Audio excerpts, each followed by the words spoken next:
Welcome. You're listening to the University of Akron Marketing Podcast, sponsored by S3 Technologies. Hey, welcome everybody. This is the inaugural podcast for the Fisher Institute for Professional Selling, hosting one of our corporate partners, Ron Zmich of Palmer Holland. He is the Senior Vice President of Industrial Specialties. Let's just jump right into it, Ron. Let's start with your story. Tell me a little bit about your time in school, your early career, and how that blossomed into such a successful career at Palmer Holland. Yeah, David. First of all, thanks for having me.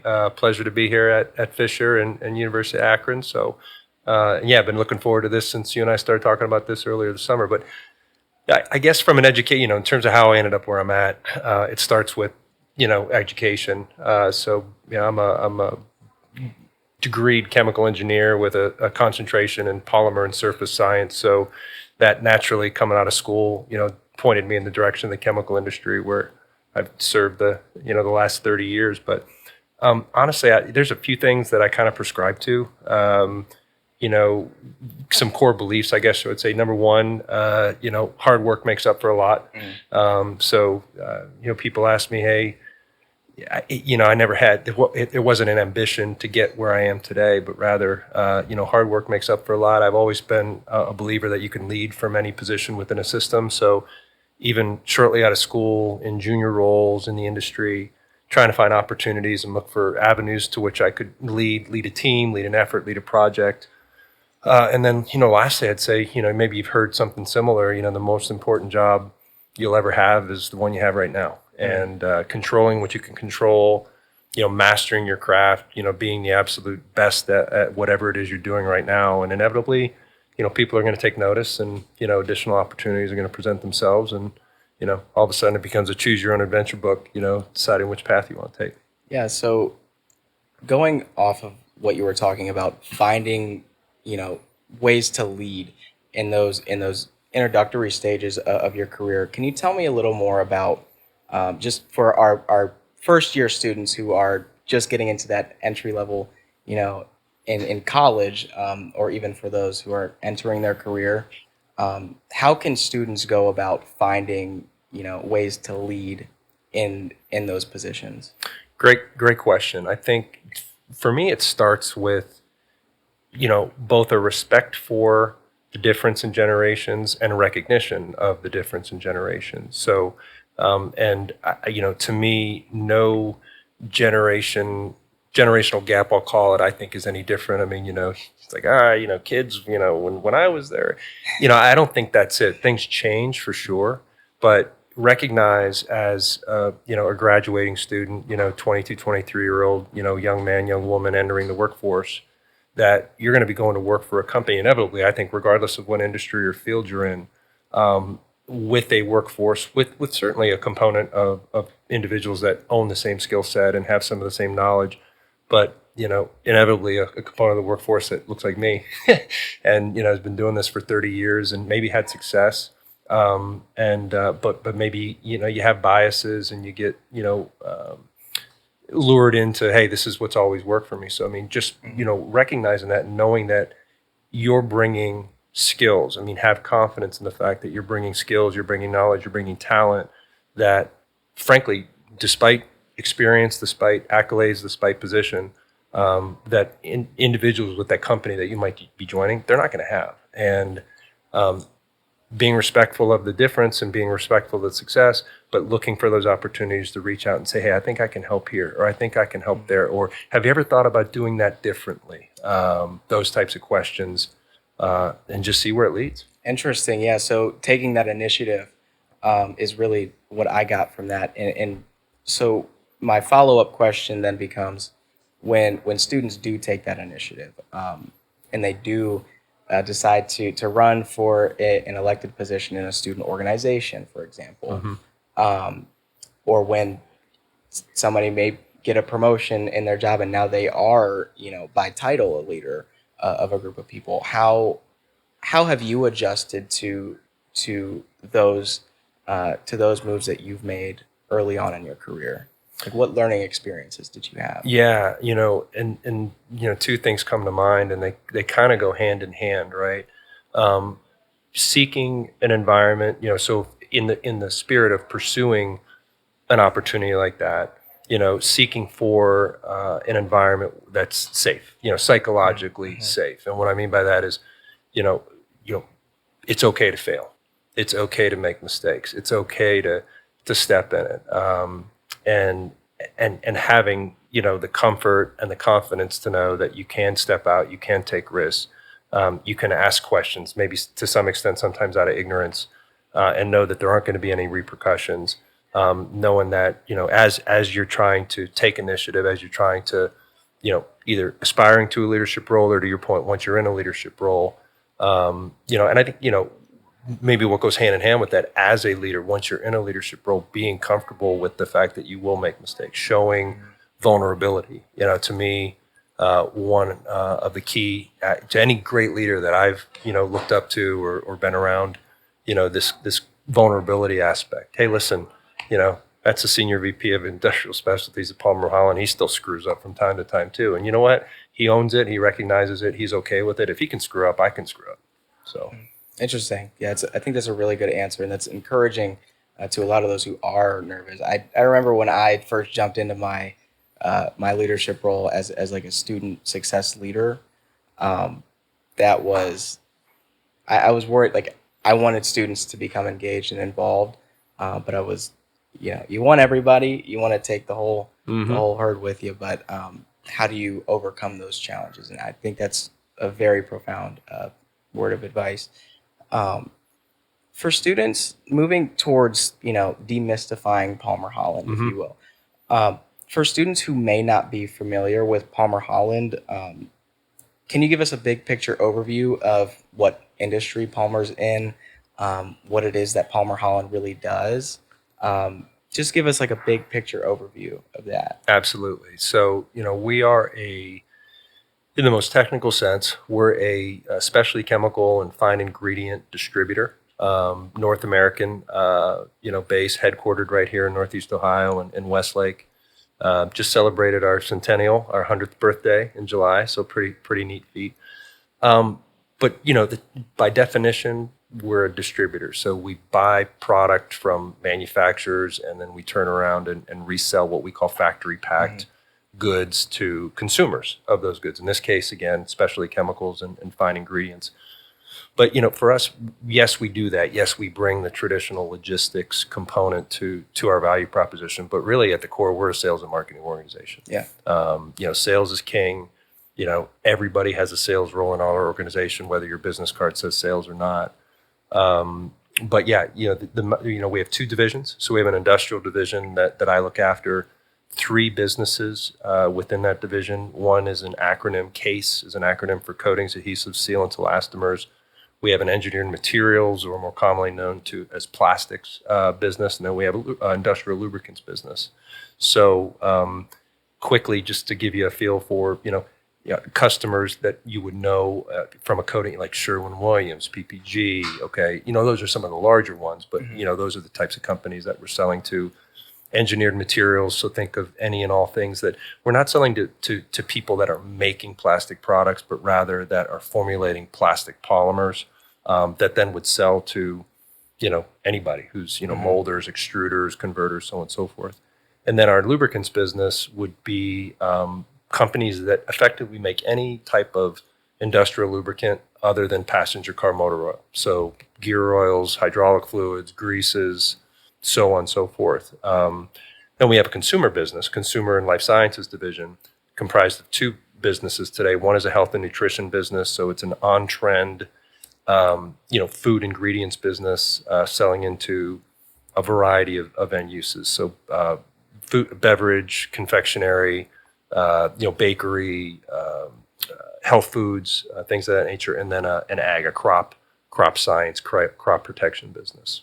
So Nice. So how does Palmer Holland fit into the supply chain then? I know you mentioned you're a distributor. Can you discuss some of the challenges that come with being a distributor, and kind of along the lines of what you said about being a sales and marketing organization? Yep, 100%. So two primary roles we serve. Okay, so one, it's easy for me to use coatings as an example, so because it's kind of what I grew up in the industry.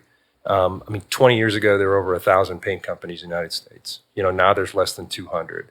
The more than 50% of the global paint manufacturing is 6 companies. Okay, I say that to say the large paint raw material manufacturers, are selling to, as you might imagine, the Sherwins, the PPGs. They're calling on the biggest of the big, but they don't have the reach. They don't have the resources. They don't have the people. They don't have the reach to get to the other 195 coatings companies in the U.S. So they utilize distributors who have more feet on the street, are more agile, more flexible, that can get to a segment of the market, not only that the suppliers can't reach, but those same customers can't reach.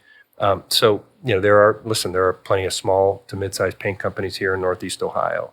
They don't even know where to start to get somebody on the phone from Dow Chemical, for instance. Yeah. So, they go through somebody like Palmer Holland or one of our peers to do that. So that's one primary function we serve. The second would be, a spring, what I'll call a spring in the supply chain. Okay, so we can do things that the suppliers can't or won't. It could be payment terms. It could be special packaging. It could be, the market, including some of the biggest, companies in the space, have special requirements that the manufacturers can't or won't serve. So we slide in and offer a service in that regard, which is where we would do business with, a Sherwin-Williams and quite a bit of it, or a PPG or a Henkel, managing a portion of the business or their spend that the large chemical companies that are making these raw materials just can't do.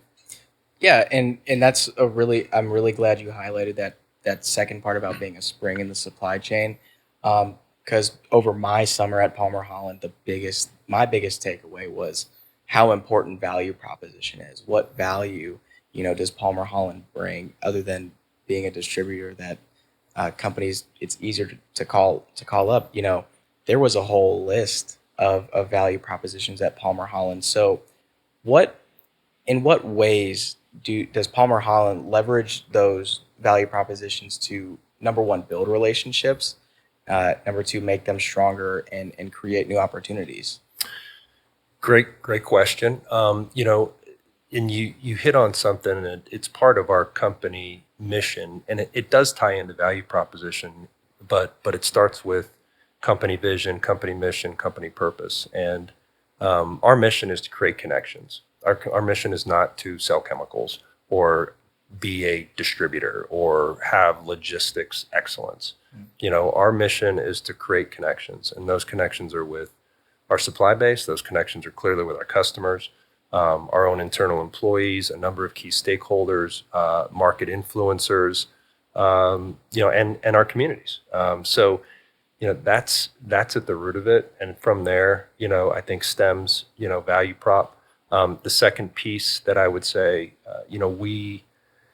our purpose, I think it's coined, to be a role model for American business, or something along those lines. And what's meant by that is, we're a very people-centric organization. We're about connections. We're about relationship building. The analogy that I use, we compete with a number of, global multi-billion-dollar companies who are incredibly good at what they do. You don't get to be a global multi-billion-dollar company because you stink at what you do. But I would say, using the comparison, they're the Lowe's and the Home Depots and the Menards of our world. We like to think of ourselves as Ace Hardware, right? Yeah. So if you shop at Ace, any of you Ace Hardware shoppers, you know what I'm talking about in terms of the people that you meet at Ace, how knowledgeable they are. Mm-hmm. They go out of their way to truly understand what your problem is and help you solve it, rather than just point you to a particular aisle and say, well, this is where that's at, or this is where that's at. So, even before what I would consider, some of the specific value propositioning that we get into as a business, for our company, it all starts with mission and purpose. Yeah, and I can only imagine that can make for some very creative win-win solutions for a lot of businesses out there, which really is the core foundation of B2B marketing. especially and sales. Mm-hmm. So given that Palmer Holland is very technical, now that we have an understanding of what Palmer does and how they serve their customers, um, what what sort of advice would you have to students who are not as technical, who come from a sales and marketing background going into that industry? Talk about like the learning process and things of that nature. How does Palmer set them up for success when their skill is relationship building, but they don't necessarily have that technical side just yet? Yeah, I think it's a paradigm that we're still trying to shift. It's some bias. I think that when I started in the business years ago and got into sales, particularly in this particular area, it was long held, and to some extent still is. That you have to have a technical background to be effective selling the types of products that we do. There couldn't be a more untrue statement said. So, ideally looking for a learner's attitude for sure. That as much is going to learn, what the products that we sell do in a customer's formulation. So, we're not looking for people that know or need to know how to bend molecules, as I like to say. Rather we're looking for people that will understand the features and the benefits of the products that we sell, and then how those features and benefits translate, to that value propositioning at any given customer. And it's going to be different from customer to customer to help them solve problems. But to your question, we do have a tremendous amount of technical expertise within our organization that is here to not only train, new teammates, on the sales side in particular, new teammates, but support them on an ongoing basis. Get out and travel with them, almost, serve as a phone a friend, aspect. And then, we lean heavily into our suppliers, not only for initial training, whether it's new technology that gets introduced, whether we have new teammates that have joined our team, but on an ongoing basis, bringing our suppliers into our conversation from a training and knowledge, gathering standpoint. Last thing I'll say is, we take a lot of time, and it's part of our core, the way we work, whether it's suppliers or whether it's our own team, we're getting out and traveling with our sales team. There's no better way to learn, in my opinion, that I've found over the years than to be out and see a subject matter expert in action, working shoulder to shoulder, side by side. The time you get, behind the windshield of a car, driving from one customer to the next with somebody like that in the passenger seat, talking about the conversation you just had with a customer, talking about the one you're about to have coming up with the next customer, is a tremendous way to learn. So, for anybody that would, look at, even if you just went to our website, and you're like, man, oh man, that looks pretty daunting. These guys are, selling foo-foo dust, and we're not quite, it's not all about that. We're, as a sales organization, we're looking for individuals that, number one, can connect with people and build relationships. Certainly first and foremost, but ask good questions, identify opportunities, progress sales process, and close, man. We're looking, and that's what I would say, being a technical person by education and by experience for a certain extent, I can be a little self-deprecating. When I look at our organization, and I have sold, not for Palmer Holland, but I've sold for companies before Palmer Holland.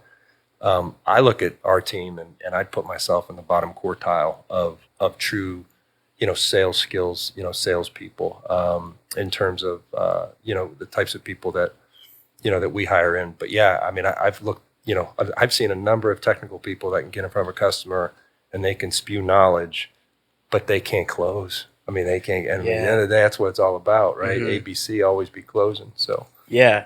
And that's really good as far as, what somebody's looking for, to gain a better understanding of companies at Palmer Holland that do have opportunities available for students going through their curriculum and who are about to graduate.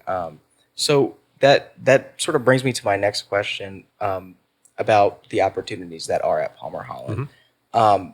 Do you hire interns, entry level? both what's sort of your Palmer Holland's outlook on their new hire process, and even the pipeline. Like, is there a pipeline from intern to full time that is advantageous for a lot of people? Yeah. So we hire both interns and entry level. We entry level. It's another acronym. Chemical industry is just known for acronyms. Our commercial development program, or CDP. So entry level hires into our company as salespeople are CDPs and then interns. So we do both. We don't go into any given year with a prescribed number. There's not a limit. On the top end, there's not we have to hire it as, it's really based on need. Our CDP program, runs, call it a year to 15 months tops before you would be placed in the field. So you think about it, right now, as we head into the fall semester, we're recruiting for salespeople that we would be putting into the field in the summer, of 2027. Yeah. So the idea, you have to keep that future outlook in mind, because if you look at the current team and you say, well, right now we like, guys that I work with that say, no, we think we're pretty well staffed. I say, you think we're pretty well staffed for 2 years from now? And they're like, that's a good question. Probably not. I'm like, okay. So, we've got to do some recruiting. And then the same for interns. If anything, the business need on the CDP, on the entry level, is what drives the number purely. I mean, it really, each year, hey, what do you think you're going to need? And that's what we recruit for. The internship program, historically, we've brought in 2 each year. I would love to bring in more. We're still not a huge company. We've grown quite a bit over the years, but I would consider us still to be a small to mid-size company in the grand scheme of things. So it's a resourcing thing.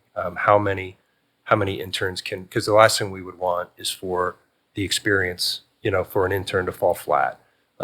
Because as you pointed out, yes, can an intern, can it be a path to full-time employment at Palmer Holland? 100%. In fact, for me, it definitely gives you a leg up if you were to come in an internship and an intern at Palmer Holland, and you said, man, I could see myself working here, down the road, long-term, full-time. Having the ability to spend time with the intern, for a summer.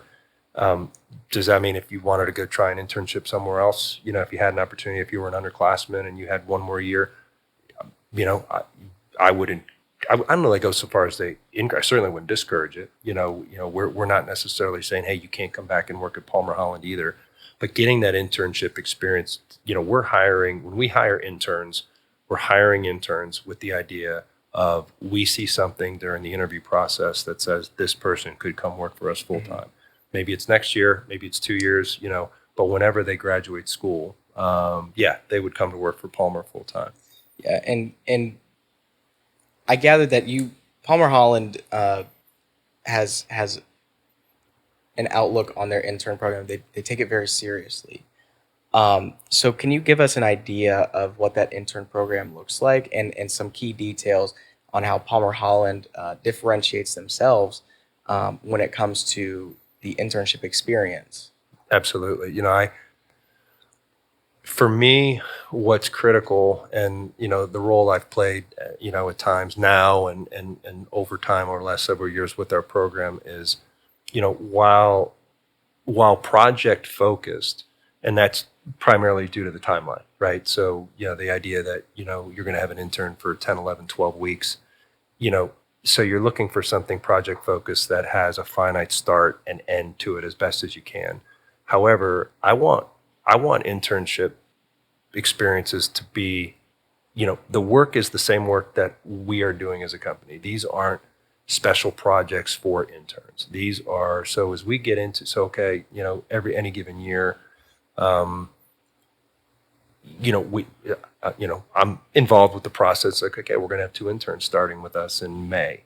I then work across the businesses, both on the industrial and the consumer side, and say, okay, ladies and gentlemen, we have more than enough work to do around here.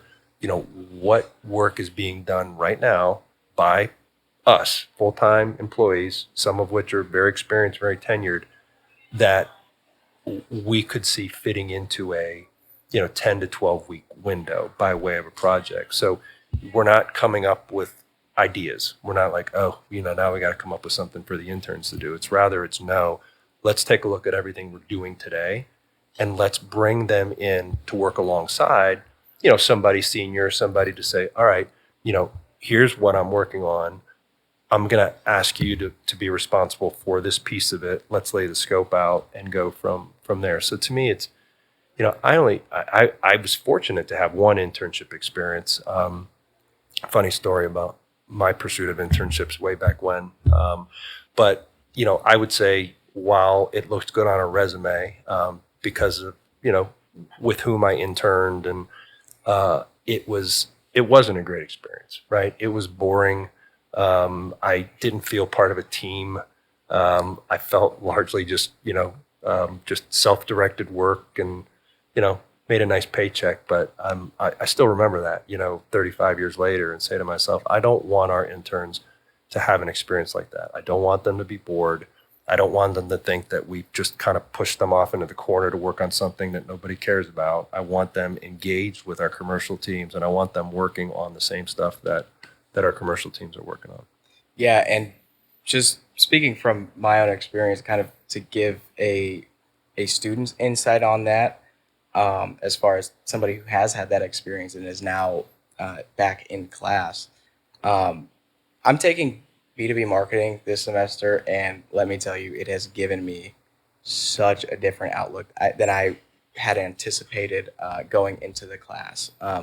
Being able to work on an actual project and work cross-functionally really made a lot of things click, and it made a lot of those light bulbs turn on.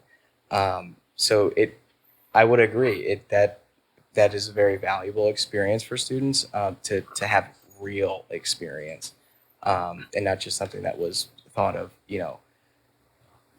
like a week and a half before the interns arrive. So now that, kind of moving along the timeline here, let's say someone interns, now they're full time. Mm-hmm. Can you give us a more in-depth look on how that CDP program looks? I know you mentioned it's 12 to 15 months, Mm-hmm. But what sort of training does that entail? Yeah, so quite a bit. So yeah, first, initially first few weeks. Well, I wouldn't even say first few weeks, because it's part of the program, even a couple weeks in, to get our CDPs out on the road, get them traveling, get them shadowing, outside sellers. Mm-hmm. But yeah, I mean, after the first, couple of, I guess, what do you call it? Syllabus week. So you get through Silly Week at Palmer Holland.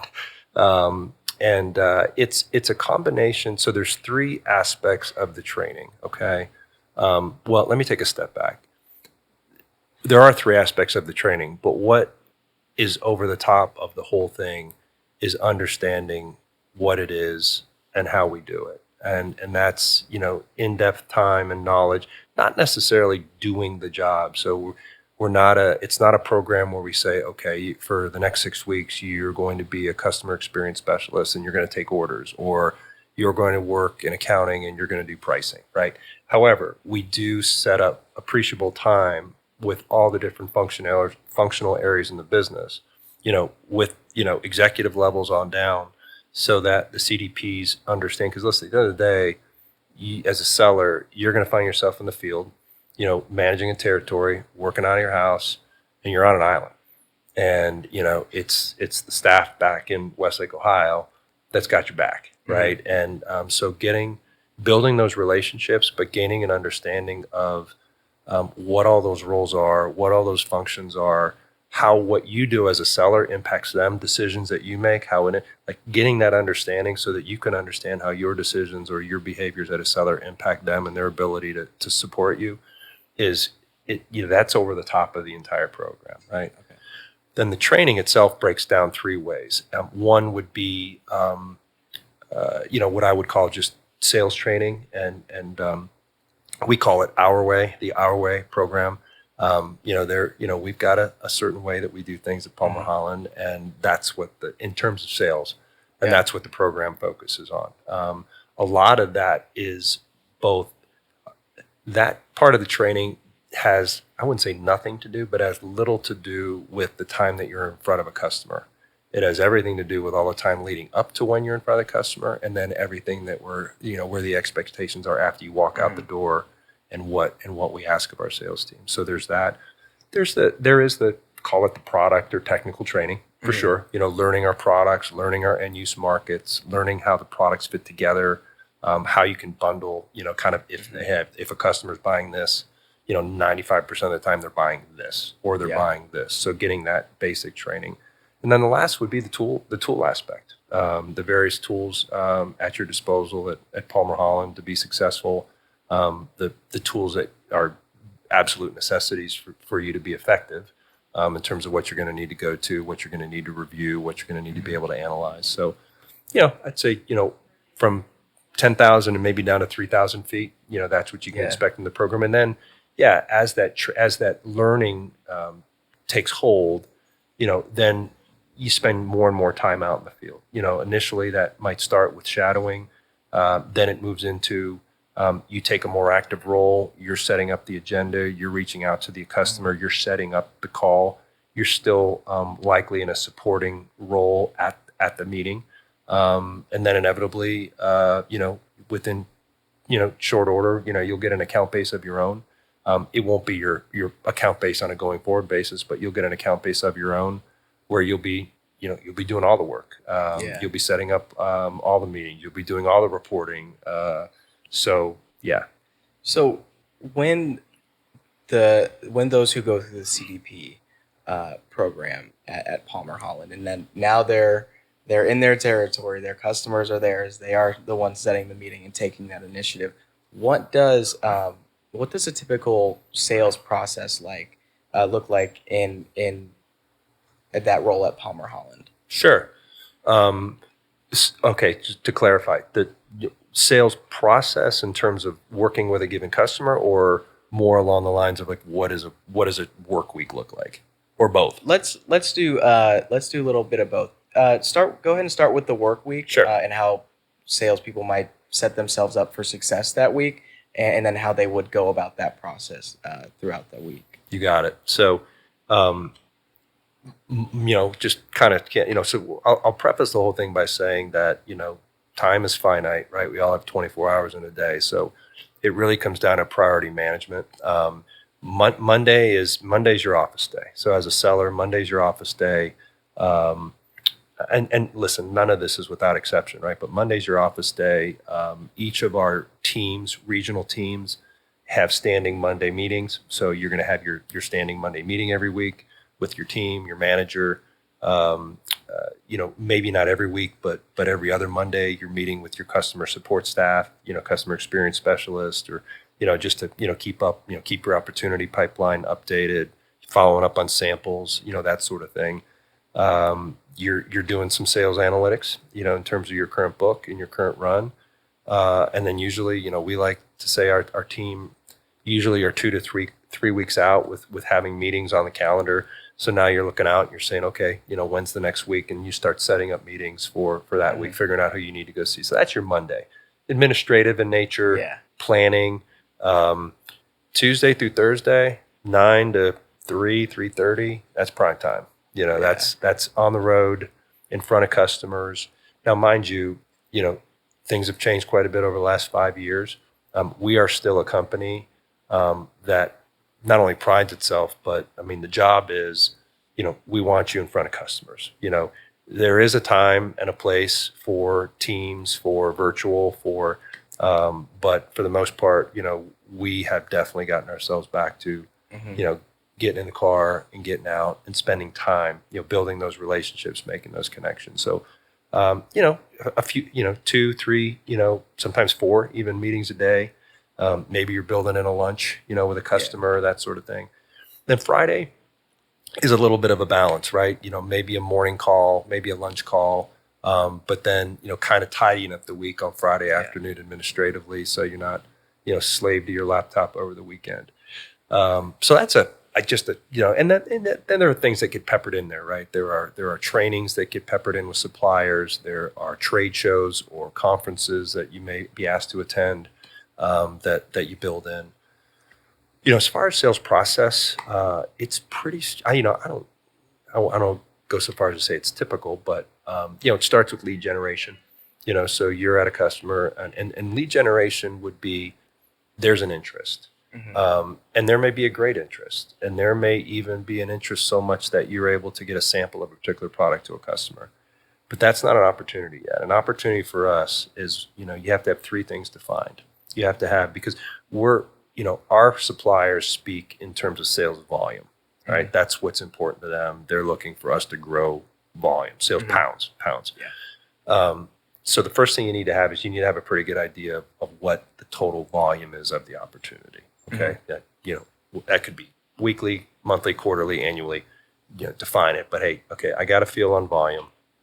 I have a feel on timing. So, I've been given clarity on hey, listen, if I do everything you tell me I need to do, I can expect to close this business by, this 3 months, 6 months, 9 months, right? So volume one, timing two, and a sponsor.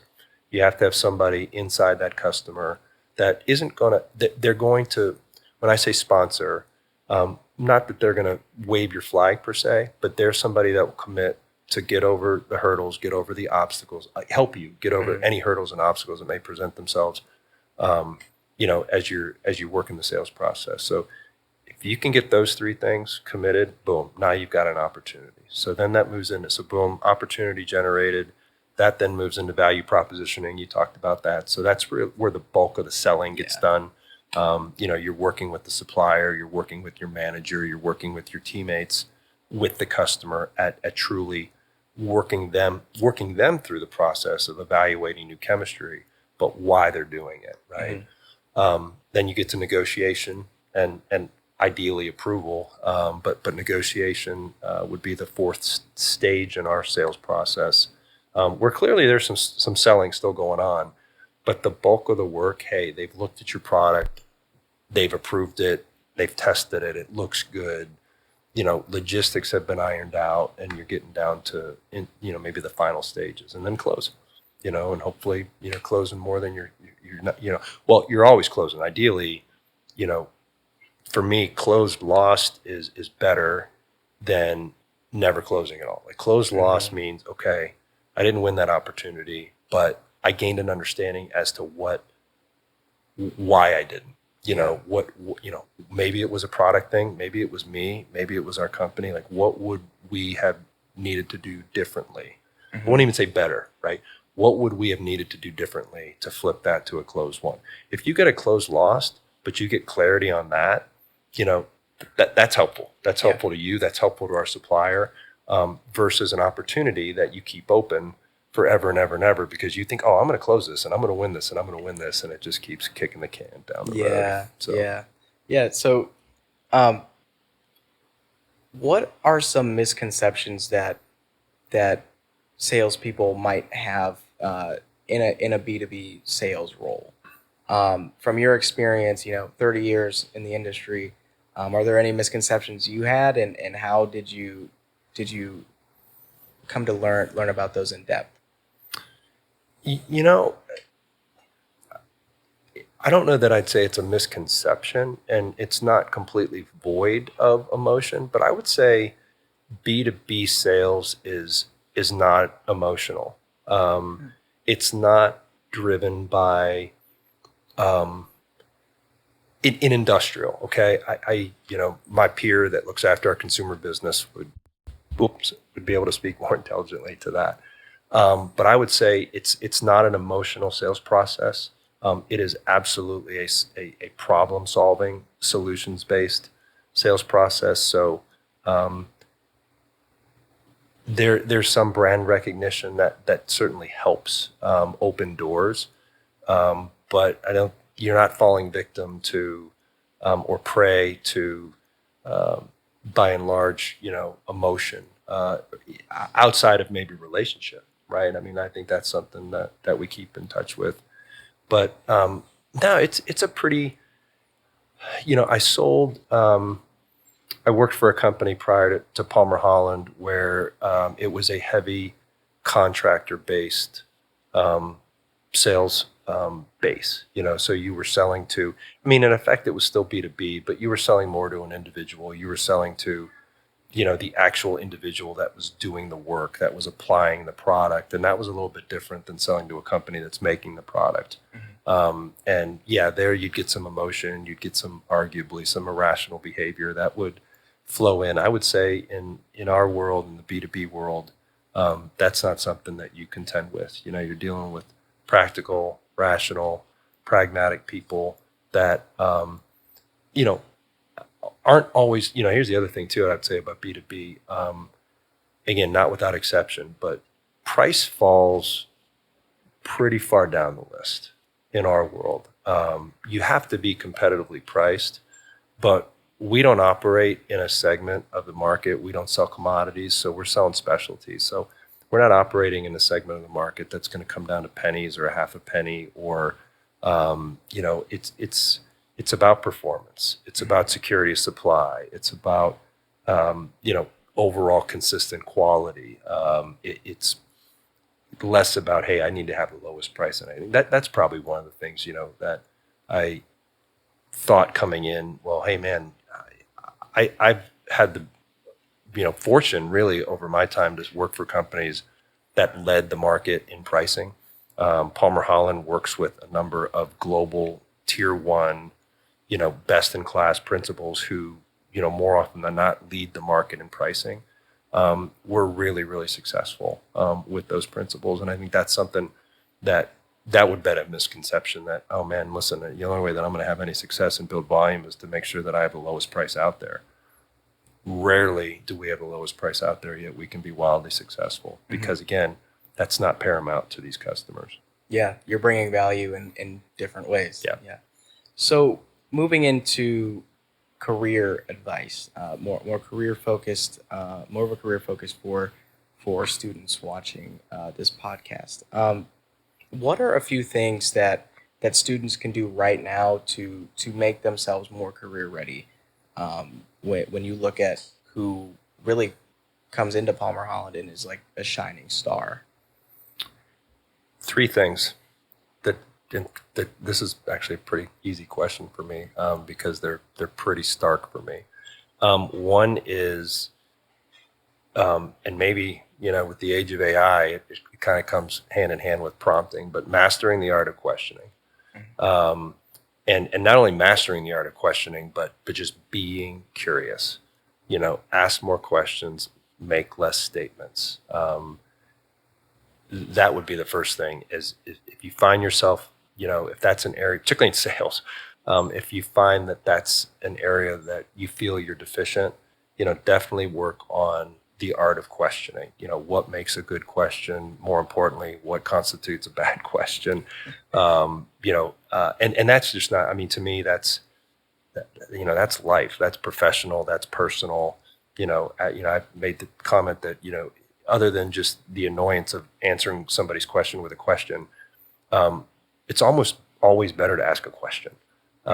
You're at a minimum, you're going to keep the conversation going. You could make a statement and all of a sudden conversation's over and the other person walks away. If you turn around and ask them a question, they at least have an obligation to answer you. So that would be one. Two, embrace the concept of feedback. I mean, both, well, not both, asking for it, learning how to accept it and how to break it apart and analyze it, and being comfortable giving it. Ideally when it's asked for, but I would say, one, curiosity, two, feedback, and then three, write.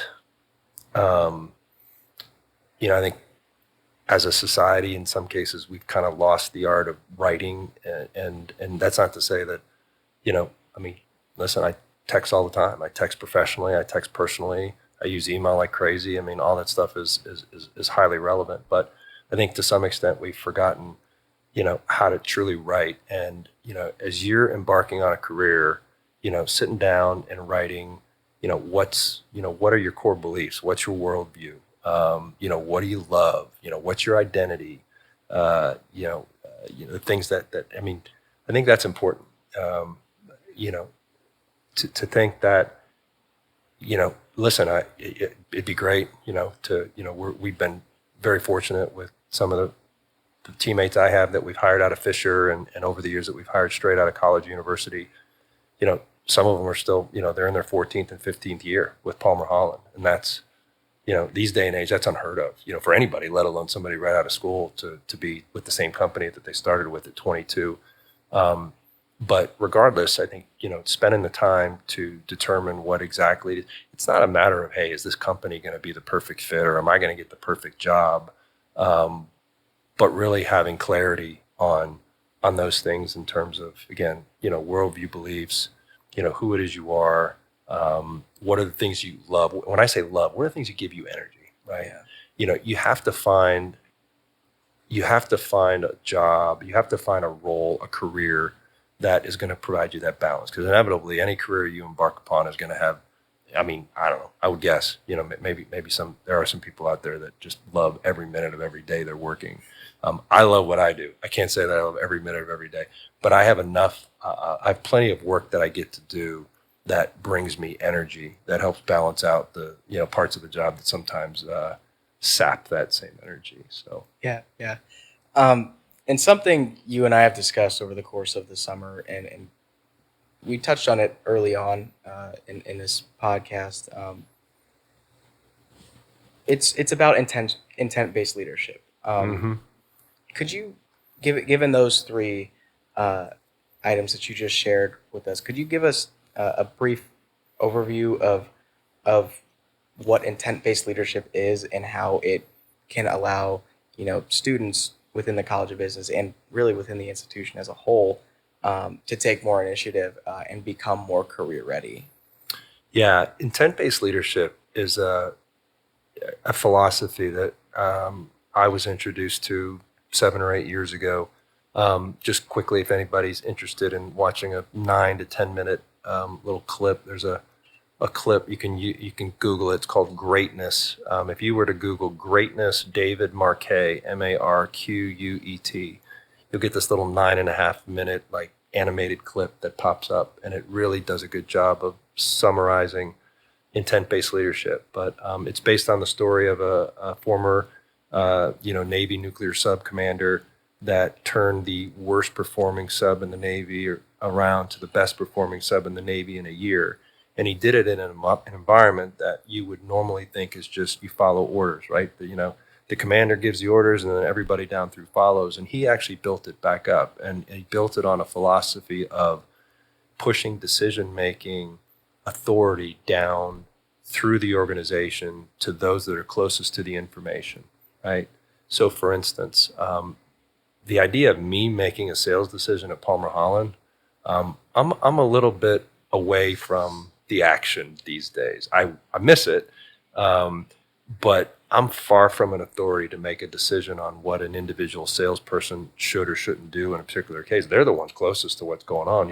What do you think? So that's the gist of it. There are 6 core principles. I won't go into the details there, but really what it comes down to is, so there's 2 aspects of it, right? As a leader, doing that, but then as an employee, as a contributor, again, this gets back to the idea of asking questions, but establishing dialogue. So, take the opportunity to establish dialogue with your peer group and with leadership wherever and whenever you can. Be vocal. Let them know what you're seeing. Let them know what you're thinking. Let them know what you're feeling. And you'll build that relationship early on in your career to the point where, that trust will build, with managers, with leaders, with your peer group. And more control, will be granted, to you to be able to make decisions. But, if you're one that wants to operate in a high-tell environment, just be told what to do and go out and do that. And that's, listen, that I don't begrudge anybody. We don't seek those types of people at Palmer Holland. We're looking for people that that want to be engaged, that want to open up, that want to communicate, that want to share. Again, they're closest to it. Hey, Ron, you're a knucklehead. You don't know what you're talking about. Let me tell you, because I'm the one that's doing this job every day. Let me tell you what it's really like. Okay, let's talk. Let's have that conversation. And having, feeling that confidence or feeling that, again, I'll call psychological safety, to be able to engage in that manner. Yeah, nice. So I want to touch on just a couple more questions. These are from students. They had asked these questions earlier today. Okay. I was doing an Instagram takeover for the College of Business page, and I was like, shoot me some questions that you might want to ask vice president of a company. Right. And so I've got a couple here for you. This one's from Brooke. What has been the biggest challenge you have had to overcome to get to your role as senior vice president? Good question.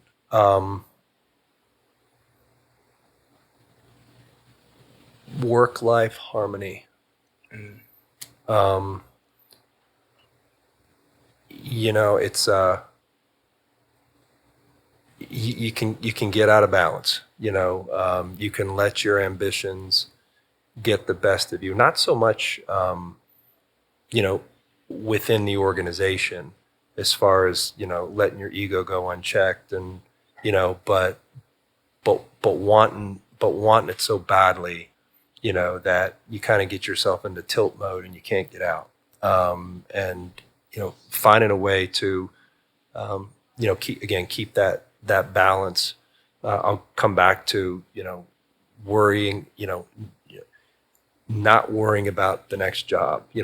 Worry about the job you're in right now. Worry about the job and doing it to the absolute best of your ability, and knowing that those opportunities will present themselves, and probably sooner than you expect. Yeah. Versus constantly having it on your mind and chasing it and working your tail off in chasing it, and find yourself getting out of balance, and potentially finding yourself no longer happy in a job, in a role with a company, in a career that you started out and you're like, this is the greatest thing. So Yeah. that's what I would say is biggest challenge is staying balanced, staying grounded, being patient. I think we live in a world of instant gratification on a lot of different levels, and exercising patience, and you'll be all right. Yeah, I really like that Brooke. answer. Yeah. I really like that answer. And this one's from Abdallah, actually. So as a corporate partner who hires students from Akron Sales Program, what positive attributes or characteristics have you observed in students? And additionally, what traits or skills does Palmer Holland's ideal candidate have? Grit. Y'all are a gritty bunch here at Fisher. I love it. So, sales, listen, sales, it's a reason why you have the ability to make a lot of money in sales, right? It's, you're on the front lines, you're tip of the spear. You get faced with a lot of rejection. That's not easy to take. More no's than yeses is not fun. And that's not even a function of being, young or inexperienced, or, that's, that's life in sales. So I would say, one of the things that I've seen and admired the most out of the Fisher students, not only that we've had the chance to work with as interns or hire in to our, as full-time employees, but just the students I've met, over the years here working with Fisher, student ambassadors and so on and so forth. So, maybe, I'm a little old school in this regard. I love, I love personally, I love smart people. And it's, I used to go back and forth with a former CEO on this, because he was an OU grad, and I used to joke, say, listen, I'm not looking at a resume from an incoming college. So I guess this is a good answer to the question. I don't know that other corporate partners share my opinion, but I'm not going to look at a resume with somebody under a 3-point. Unless it's engineering, I might make an exception. But because, and that's not about intelligence, right? That's about that's about what you're doing with your time at school. That's about, again, establishing discipline, establishing some semblance of a routine, committing to your craft. In this case, it's your class, it's not your job. But hey, okay, the most important job, right now, my job as a student is to be the best that I can be. So, I like, and he said, well, and then you would have never hired me because I had a 2.5. And I'm like, yeah, I wouldn't have even looked at your resume. He said, well, I'm the CEO of the company. I'm like, good for you. But yeah, I would say, those are the things that I have seen. And listen, yeah, I mean, it's an incredibly bright bunch. It's an incredibly hardworking bunch of young men and women that I've seen come out of this institute. But I'd say that grit aspect is, at least from what I've seen, and we do have a couple of other corporate partners, and we've had some that we've worked in the past, but the biggest difference I've seen between this student body and them is, y'all got grit. Y'all are, not only worried about it, but I think you actually, look forward to rolling up your sleeves and digging in. And that's how I roll. So yeah, it's a very common philosophy around here. Lots of hard workers. So I appreciate you taking the time to answer those couple questions. To wrap things up here, I've just got 5 quick rapid fire questions. All kind right. of ended on a high note and on a fun note. Okay. So what is the first job you ever had? How far back? The very first job. I was a paper boy for the Sun Herald, which is no longer a paper in Northeast Ohio, but I was a paper boy for the Sun Herald. Gosh, 4th grade, 5th grade. No way. Yeah. Wow. Yeah. So give me one word that describes your leadership style. Servant leadership. I have a downline of approximately 100 people, and I look at it as I have 100 bosses.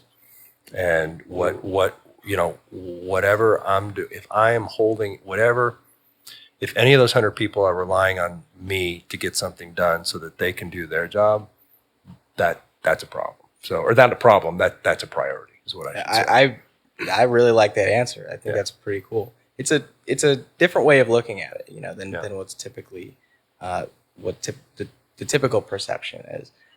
So, coffee or tea? Hot coffee, can't stand hot tea, and iced tea, can't stand iced coffee. Interesting. Can't stand is probably a strong word, but yeah, hot coffee, iced tea. Yeah, I'm not a cold brew kind of guy either. I know Drew is. If he ends up seeing this, he's a cold brew guy. I'm calling you out, Drew. I bought our CDP's coffee one morning early in their career, and I got all their orders, and I got one standard order, I got the cold brew, and then I got a coffee order that was like 17 words long. I was like, I don't even know how to order that, man. Right. So, like you just show them on the screen, the text message. Exactly. That's hilarious. So what's your favorite business book or podcast? I actually don't listen to business podcasts on a regular basis. Somebody tells me, hey, you should listen to this, you should listen to that. There's one in our industry that I listen to called The Chemical Show. But I'll give you 3 books because they're all great. One is called Leadership and Self-Deception by the Arbinger Institute. One is called From Strength to Strength, Arthur Brooks. And then the last is a really cool book called The Noticer by Andy Andrews. So all 3 will absolutely help you professionally as well as personally. Yeah. Nice. Book recommendation. I love book recommendations. So for my final question for you, what's your biggest sales win or your funniest fail? My biggest sales win or my funniest fail? Of course, I'm trying to go to a fail.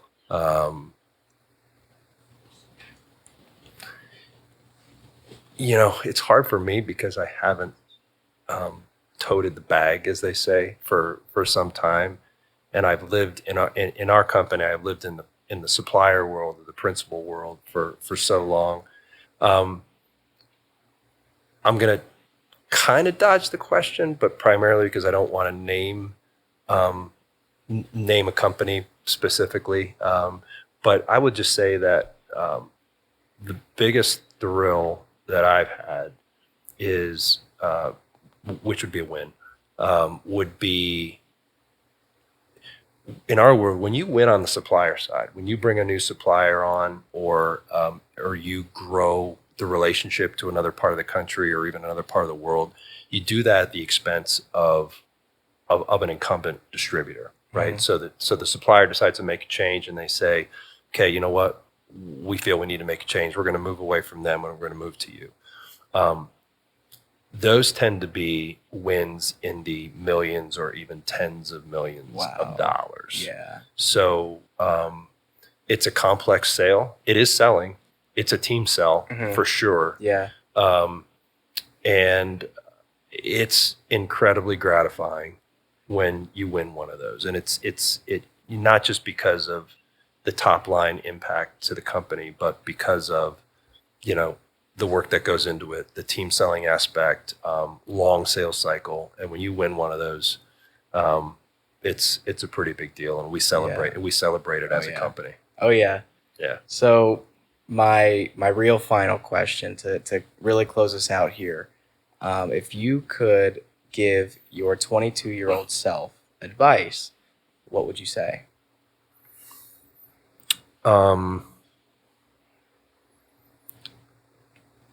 So I'd probably say two things. I talked about writing before.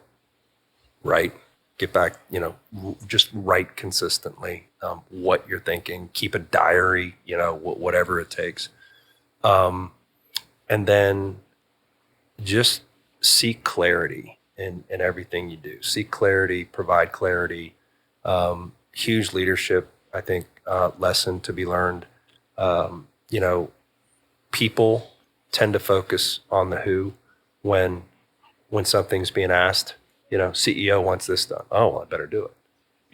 The who, right? Mhm. It's not even the what, Yeah. let alone the why. Mhm. And, I think gaining clarity, seeking clarity, getting better at providing clarity, providing the why, whether that's with your friends, whether it's with a spouse, a coworker, a manager, those would be the two. And I would tell you clarity is probably it's the holy grail. It's something that you'll never achieve, right, Cliff? It's something you'll always work on trying to get better at and get better at. So, but no, great questions, man. This has been a ton of fun. Yeah. Well, we appreciate you coming on to spread wisdom. More than you know. I think it's very invaluable for us as students, not only to understand what's out there, but also to understand how we can, better prepare ourselves. So your words of wisdom are truly invaluable. Just to give some closing remarks again, guys, this is Ron Zmich of Palmer Holland. If you are interested in anything that you have heard about, or if you have any questions from this podcast, the Fisher Institute is the place to be. We can get you in touch with Palmer in case you want to learn any more. We greatly appreciate you taking the time to listen to these words of wisdom, and we will see you on the next episode. Thank you. Thanks, David. Yeah.